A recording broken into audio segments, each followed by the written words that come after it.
سے پوچھا گیا یا رسول اللہ صلی اللہ علیہ وسلم قربانی کیا ہے؟ آپ نے فرمایا سنت ابیکم ابراہیم، یہ تمہارے ابا حضرت ابراہیم کی سنت ہے۔ قالوا فما لنا فیہا یا رسول اللہ، اس میں ہمیں کیا ملتا ہے؟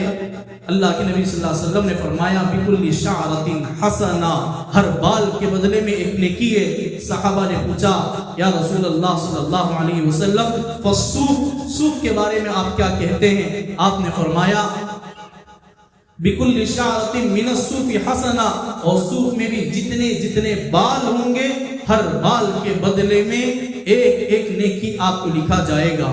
اور اللہ کے نبی صلی اللہ علیہ وسلم نے فرمایا قربانی کے جانوروں کو بہتر طریقے سے قربانی کرو، کیونکہ وہ قربانی کیا ہوا جانور کھر اور تازے خون اور تازے گوشت کے ساتھ سنگدار اگر ہے تو سنگدار، بغیر سنگ کے ہے تو بغیر سنگ کے، تر و تازہ جس طریقے سے تم ذبح کیے ہیں اسی طریقے سے کل قیامت کے دن تمہارے سامنے لا کر کھڑا کر دیا جائے گا، اور اس پر تم سوار ہو کر پل صراط کا راستہ پار کرنا ہوگا۔ پل صراط کا راستہ یہ جو گول گہرائی ہے نا، وہ 1500 سال کا راستہ ہے، اس طریقے سے یہاں سے وہاں تک جانے کو۔ حدیث رسول اللہ فرمایا 500 سال چڑھاؤ ہے، 500 سال برابر ہے، اور 500 سال اتار ہے، 1500 سال کا سفر پل صراط کا پار کرنا پڑے گا۔ اللہ کے نبی نے فرمایا جس کا عمل بہتر ہو وہ بجلی کے چمک کی طرح پار ہو جائے گا، اگر کسی کا عمل برا ہو وہ ٹکڑا ٹکڑا ہو کر جہنم میں گرے گا۔ اللہ ہماری حفاظت فرمائے۔ اور حضور علیہ السلام نے ایک مرتبہ صحابہ کے ساتھ بیٹھے ہوئے ہیں، اللہ کے نبی صلی اللہ علیہ وسلم کے سامنے صحابہ بیٹھے ہوئے ہیں، اچانک ایک آواز، بہت سخت آواز آئی۔ صحابہ نے پوچھا کہ یہ آواز کس کی ہے، آپ پہچانتے؟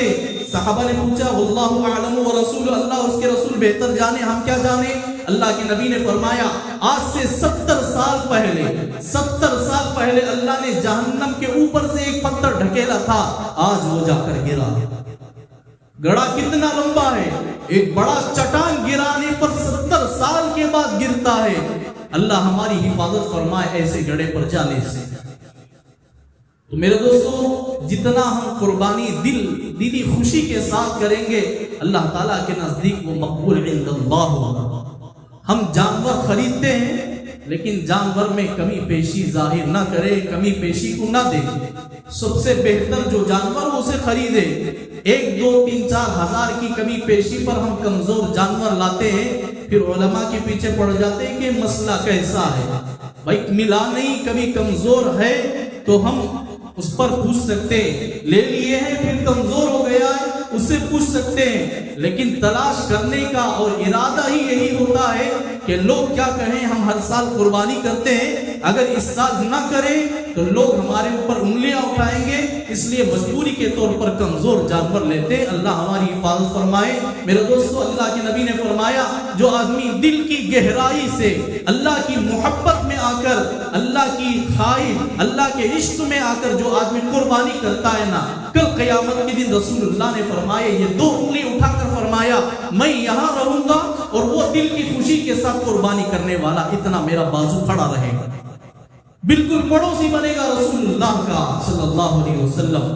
تو میرے دوستو، اگر کمزوریاں پائی جائے تو کان میں، آنکھ میں، ناک میں، زبان میں، ہر عضو میں دیکھو 3 میں کا 1 حصہ اگر زخمی ہو تو اس کی قربانی جائز نہیں ہوگی، 3 میں کا 1 حصے سے بھی کم ہو تو ایسے جانور کی قربانی جائز ہو جائے گی۔ أحب الوفاء بشتى الصور، أحب الوفي الأمين